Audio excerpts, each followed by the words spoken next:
because you look so good. You're a sight for sore eyes. She is. Are you vaping something exotic? No oxygen. Oh, yeah. Wonderful. I am incredibly honored to introduce a woman that is a true Nevadan, a Nevada legend that has always made our communities and the issues we all care about a priority, whether it's Carson City or Washington.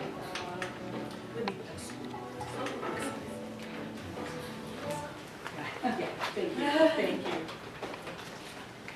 Congresswoman Dina Titus is a fierce and tireless advocate for our community, and she's never been afraid to take on Donald Trump, especially when it comes to his attacks on our health care, our environment, and our educational system.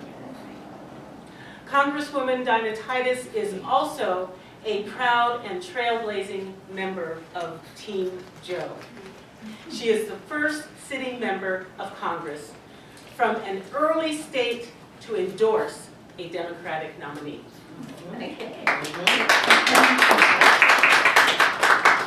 Dina has been hard at work campaigning for Joe, from New Hampshire to Iowa to here today in northern Nevada.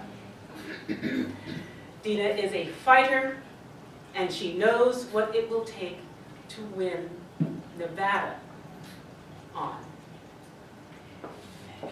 Please join me in welcoming Congresswoman Dina Titus. That seems so formal, but thank you, Dr. And thank you for having us in this great space. What an interesting place to live and work and play. It's just fascinating. We also have something else in common. I think you were at William and Mary for a while. Yes. And that's where I went to undergraduate school. So we have that in common.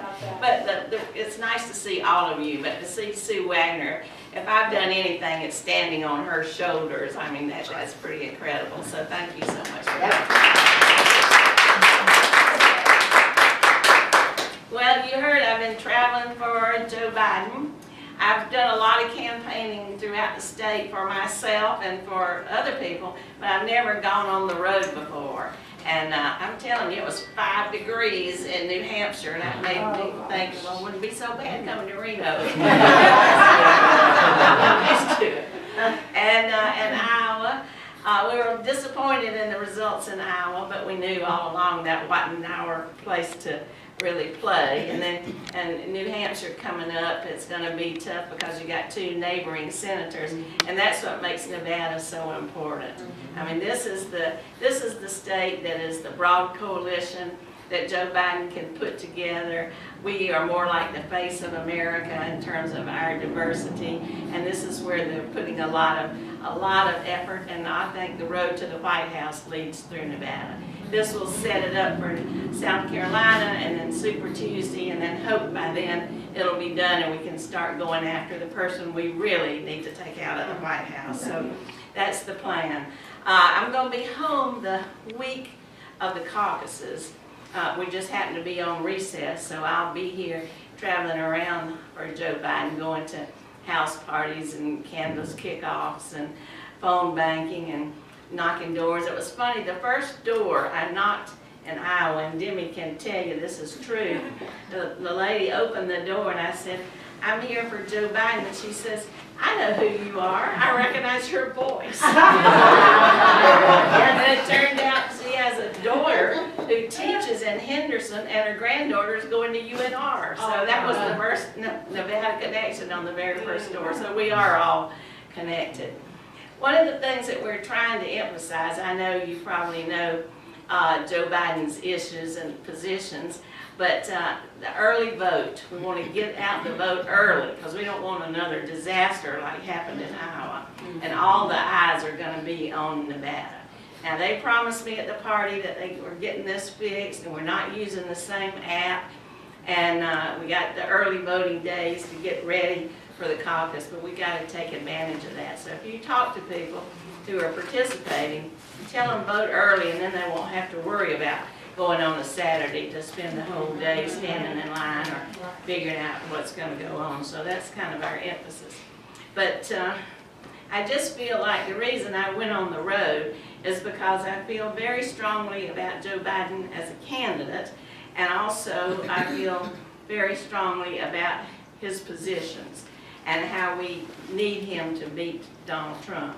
He's been coming to Nevada for a long time. He came and campaigned for Harry Reid. He campaigned for me the first time I ran for Congress. He knows Nevada, and I think he's well received here.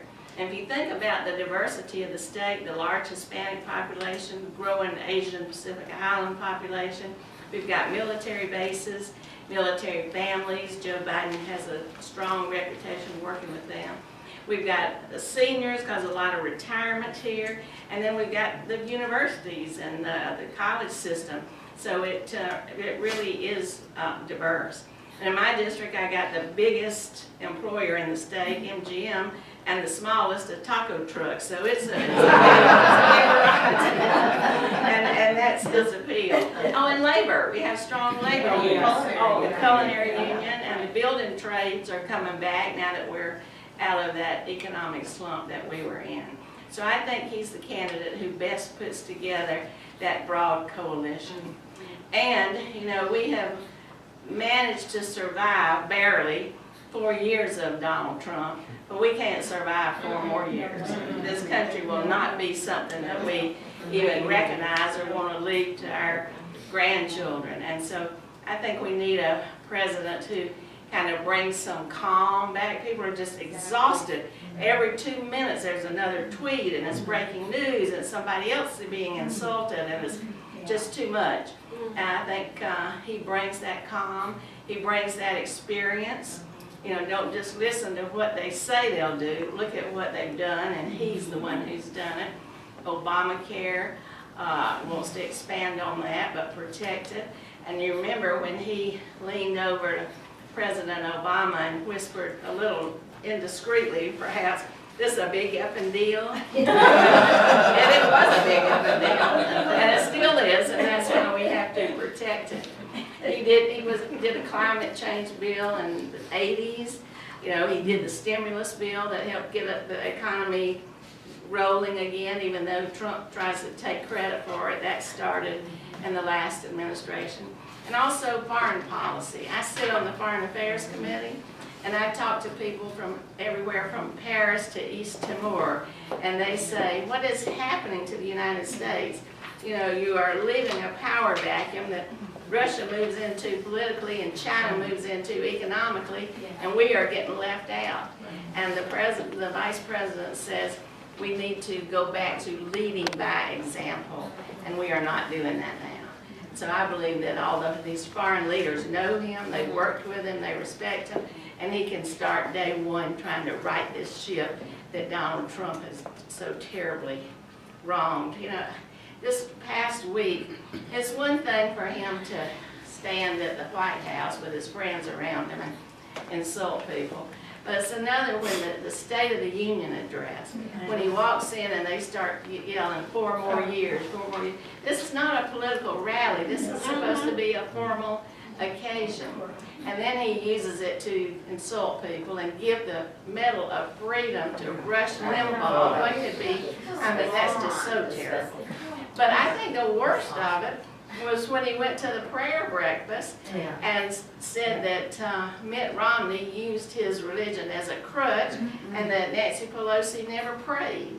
I mean, you just don't do that at the prayer breakfast.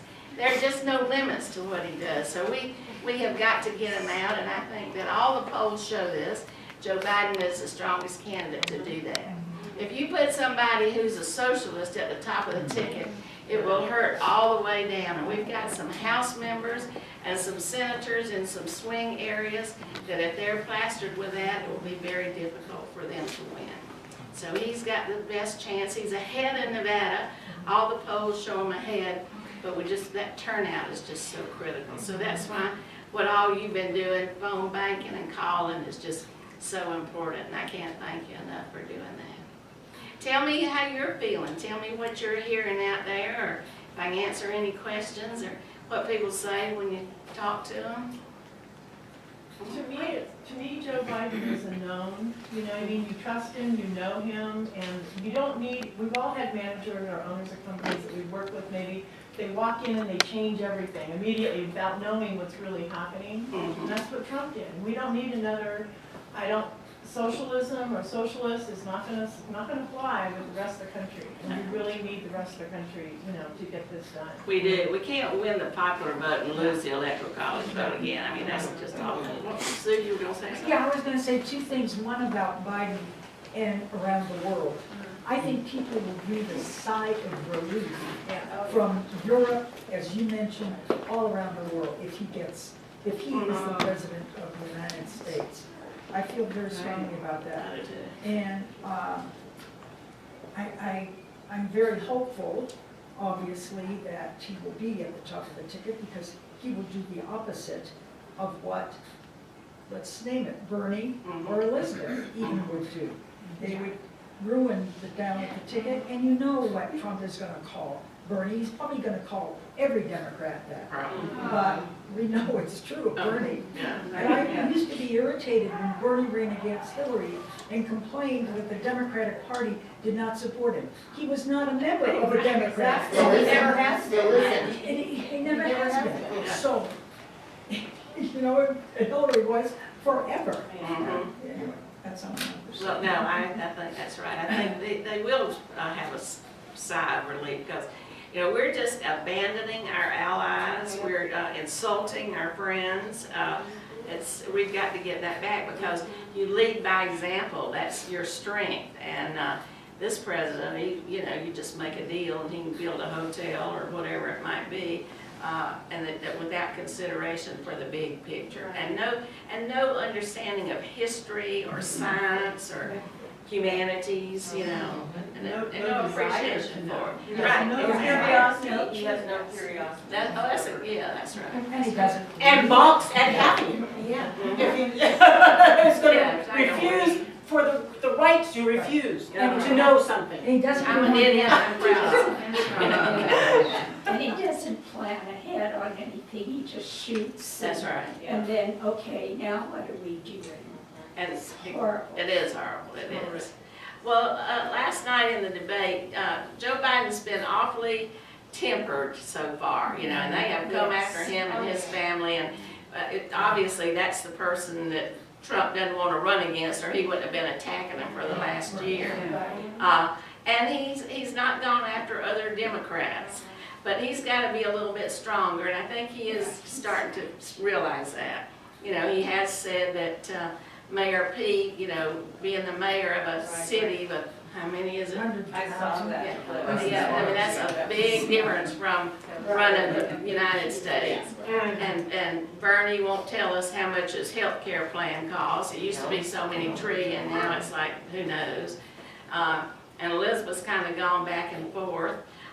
So, I think he's got to stand up for it, but he's been reluctant to do that because it's just not his nature. And then when they made fun of him for stuttering, I'm glad that has come out to tell that personal story because that shows some empathy and some compassion, so that's been good. Well, how do you feel about how he's going to do here? Are you knocking doors or making phone calls or talking to people? Do they tell you similar things like this, or? I'm in Incline, so I'm in a very Republican city. And so I have to come to events like this because I have to spend so much of my time discussing and debating and someone will say, just stop, it's not worth it. And I go, but yes it is, because they have such misinformation. Oh, yeah. They need to get some information from people who have some facts and some knowledge. So I can't judge. I can't judge. I only know that we are working so hard to make sure that the early voting takes place. That's really And great. the flyers are out for that because we've taken care of all of the Democrats in Incline. Oh, good. That's All wonderful. have the flyers that show Where to the go. early voting, even if they can't make it, because we are only open at the library from 1 to 7 o'clock, but there are so many other locations, if they work down here in the valley. And so, but we've taken to every Democrat and most nonpartisan and anybody else, so they all have that schedule. So we've done it, so we just know that you just keep working, you know, until we begin that early voting. That's And right. every day That's it's right. just Done in continue. Reno. It needs to be done like that It in Reno. is. To inform people Yeah. about the early voting, Yes. because especially with all the problems with the caucuses thus far. Yeah, why not? And, you know, I've been to many caucuses in Reno, and I would prefer, I'm gonna early vote. Yeah. But then I started thinking, well, maybe I should go, maybe I could change some people's mind. Well, that was part of the problem in Iowa. It was cold and snow on the ground, and some seniors who are some of Biden's strongest supporters said, yeah, I'm for him, but I'm not gonna go caucus. I don't go out at night by myself and all that sort of thing. And we gotta tell people, if you want him for your president, you gotta vote now, and you gotta vote in November. But people in Nevada are used to voting early, and they like it. About 60% of people vote early. So if you can tell them to vote early, and they can do that, then that's a good thing. Where do they vote? I can't. There are gonna be 88 sites. Well, here's There our, are. Hi, so there are over 80 sites throughout the state that are early vote sites. In Washoe County, I would say that there are about 12 to 15 sites. They're open various days and times.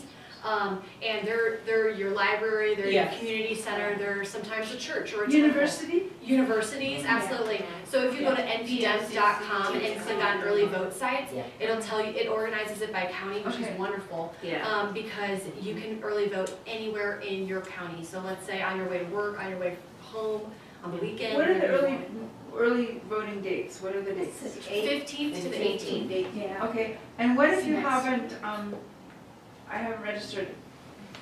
These are wonderful questions. So you can actually register same day on early vote and on caucus day. I can register to be a Yes. Democrat? You can register to be a Democrat and you can register to vote right there and then go early vote. Yeah, isn't You it can wonderful? register on the computer, can't you? Yes, you can Or also if you go register to in the caucus, advance. you can register on the spot. Or Yeah. how about at the early vote sites? Can you Yes. register there? Yeah, same day Yeah. registration. Like the Congresswoman mentioned though, if you want to go for it, go to nvdems.com tonight and you can register now. Right I on. just, I like the paper. Mhm. Yeah. too. I appreciate the paper. And a receipt. Yeah, I'll get to that in just a moment. I want to go back to something you said. You said that some people say, oh, it's not worth it. Well, they said that too about us doing the impeachment. And they said, well, you knew that the Senate wasn't going to remove him, so it wasn't worth it to go through it. But it was worth it. It was worth it because it was our constitutional duty. It was worth it because it protected the integrity of the Congress as an equal branch. Yeah. And you saw, even as we were doing it, more and more information came out. And now he's going to be on the defensive, and he's got to wear that forever. Yeah. So I think it absolutely was worth it. Are you going to say something? I just have a question about early voting. Uh-huh. A family member said, well, if you early vote, then and you're not at the caucus, you won't have an opportunity to move to another group if you need to. Does that make sense? How that works. So, just to quickly run through how early voting is going to work from the Nevada Dems, and as the Congresswoman kind of mentioned earlier in her remarks, the Nevada Democratic Party right now is not necessarily scrambling, but they are trying to figure out a solution to what happened in Iowa so it doesn't happen here, right? So we're being patient with them and we're being understanding. So early vote, what happens is you walk into the early vote site. If you're not registered, you get registered. If you're registered, you just sign in. And then they make sure to make note of that for whatever your precinct is on caucus day, so you can't double vote, right? So when you walk into early vote, this is the part where we don't know if it's 100%, like we don't know if it's going to be electronic or paper. They're still telling us that information. The first, you get 5 preference options, wild stuff. The first 2 are mandatory to fill out, so you have to pick your first preference and then you have to pick your second preference just in case this person doesn't make viability. After that, you can list your 3rd, 4th, and 5th preference if you desire to do that. If you don't, then you don't have to, and you can. That's the early voting. And then now, where your early vote gets counted in the caucus is where it gets a little confusing, and that's where not just the Biden campaign, but I think local leaders across Nevada and every other campaign out there is asking the NV Dems, how are we going to account for the early votes in caucus day? You know, is there gonna be a spreadsheet, how, like, and when we realign, and that's where we're still waiting on them to get us some more answers, and, that's where we're gonna have to be patient and check the NVDEM's website, but early voting is pretty simple. You walk in and just pick your first 2 options, and the other 3 if you have them, and if not, you've done the early voting, you get your sticker, and you've done your civic duty. And remember, we used to do bullet balloting, so Yeah, you just vote for one. Right. And what if you just put down Biden and nothing else? I think that means that if on caucus day, let's say there are so many people who early voted for Biden, but there are only 3 people in that corner for him, they would account for whoever voted first for his preference. If he didn't make the second round for alignment, like, people can encourage to stay there to see if someone else will realign to their spot, or yes, he Now, here's what I don't want to happen. I don't want to vote for Biden. It goes to my precinct on caucus day, and let's say viability is 15, and you get 12 is not viable, so they go to my second choice. I want to stick with that 12 and let the people who are there go find 3 more to come with us before they kill Right, us that's all. why I thought, you know. So how does that work? So we have actually, you mentioned something that was really incredible, and I didn't want to interrupt the Congresswoman, of course, because she is this, like, we love her.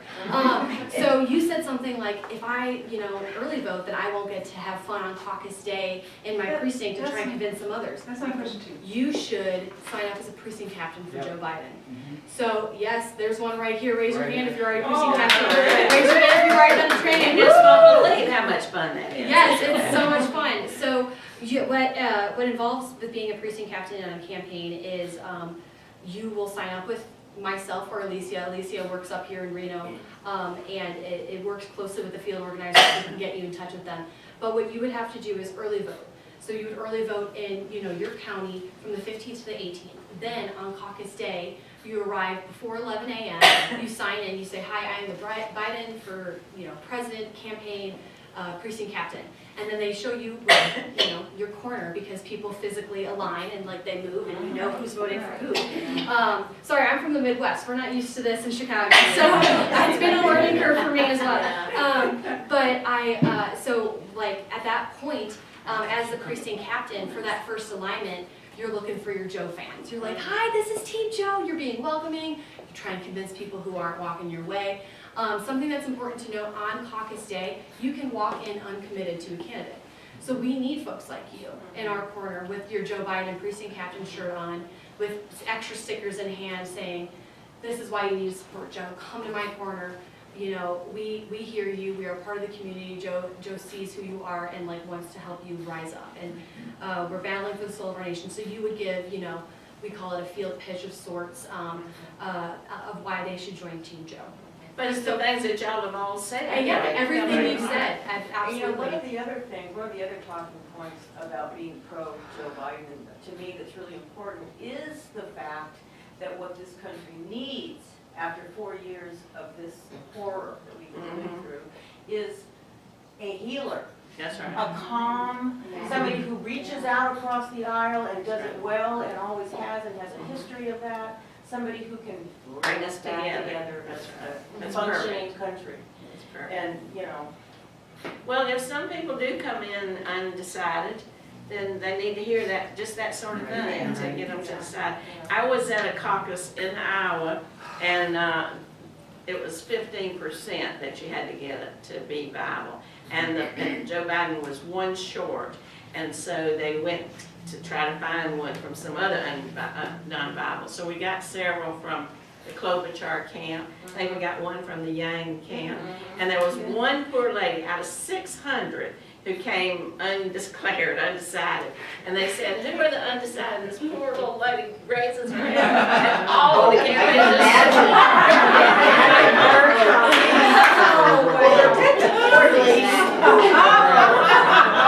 you can just see it. But we won. She came to Biden. That's amazing. And that leads me to this point, which, Congresswoman, I know you leaned heavily on this within your remarks. We didn't do a field pitch earlier before this because we knew the Congresswoman is so good at, she's better than I am to do it, to be honest with you. But this brings me to the point of, there's these little, this has little information on the early vote and the caucus. So if you feel like you still don't understand or need more information, please take one of these little sheets. If you'd like to get involved, I was speaking with one of you fine folks today about getting involved and learning how to volunteer on a campaign, even if this is your first campaign. Fill one of these out with me and we'll get in touch with you. There's so many days left. Every single day is precious. There are 14 days until caucus day. There are 7 days until early vote starts. The time is now. Please join Team Joe. Please join the Congresswoman on Team Joe. And let's win the state of Nevada together. At this point, I would like to open this up for just some fun. I'm sorry. Please. Where's the office, the Biden office? The Biden office, I can tell you the exact address right now. Sorry, there's 5, we have a total of 6 offices in this wonderful state, so I don't have them all memorized. 4080 Kaditsky Lane, Reno, Nevada. Right, it's there by. What is it close just to, south of close to Paul. somebody, Yeah. close to something else? What's it? The convention center, at least Office Depot is nearby there. where's the office, what's the lane that's near the office? It's in the Kinsky back. Peckham, so there's a US Bank on the corner there, we're in the same lot just towards the can tell them western that. side. Sorry. Yes. Scoops. Peckham and Kinsky. Yeah, please come by, talk to us. We have so many wonderful volunteers, so many field organizers that are really eager about this. As the Congresswoman has said so many times, like, it's gonna come down to Nevada. And Nevada reflects the country, and we all need your help to make sure that Joe Biden wins this caucus, and we're so excited that you're all here today. If you guys would like to take a picture. You want to say something? Oh, I just have one more. yeah, no problem. I just want to make sure I understand that, did you say you're still trying to work out how to use the early votes in the realignment? So that's a question for the NV Dems that they're working out right now. They have never done early vote before with the caucus, so they're still ironing out those details. And ever since Iowa happened, they want to make sure that everyone's vote is accounted for, and that when people are there on caucus day, no one's voice is left out. So I think they're trying to make sure right now that, like, when we're all in a room after for the second realignment, that those people who their preference is now gone, their first preference, that we make sure their second preference is in count. At this point, we don't know if you're gonna fill out a card to hand in that will be counted, or if you're gonna do it on an iPad to be counted. So that's, and please reach out to the NV Dems and ask them these questions, like, please reach out to the NV Dems and ask them these I questions know, with they your won't know, my concerns. mother wouldn't know how to use it. Just a comment, I think the question is about the electronic system, whether we're gonna use iPad, but there will for sure be a paper ballot no matter what. Yeah. Both. We have now learned that, Yeah. the Democratic Party, I think the DNC itself is like, we have to have a paper trail on this, and I encourage you honestly to reach out to the NV Dems on that. We as the campaign and many other campaigns are asking these questions, and they're still ironing out those, ironing out the procedure for it. So I encourage you to reach out to the caucus, to the And as soon as the chair and Biden everything. folks know, they'll put the word Oh, out too. absolutely. You guys will get your text, It's just got to work, because everybody's watching us in Yes. the hour. Yes. But it's also got to work, because if anybody questions the results, those Bernie people are gonna go, no. Like we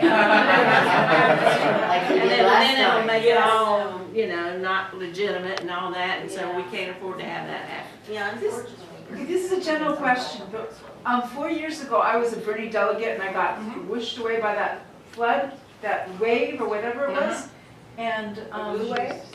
yeah, the Bernie wave. And I went to became a delegate and everything, I was just kind of transfixed, whatever. How can we combat that? Because that's a nutcase. Well, it's very hard. I believe that all the other candidates are much more committed to unity than the Bernie people are. They're much, that hardcore that he's got, they're much more rabid. And sometimes they just disappear after the caucus. I think we can get Elizabeth Warren people, because she's already moved a little to the center. Klobuchar people will come. I think that Mayor Pete's folks will be there. I don't know what Steyer's gonna do, but Bloomberg said even if he lost and wasn't a candidate, he'd use his millions to help the Democrat beat. So, but the Bernie people they're just rabid, and it's hard to, he will say, let's all unite, but He wasn't very forceful last time. Right. No, it wasn't, and it was late. No. It was Yeah. very late. I watched some of the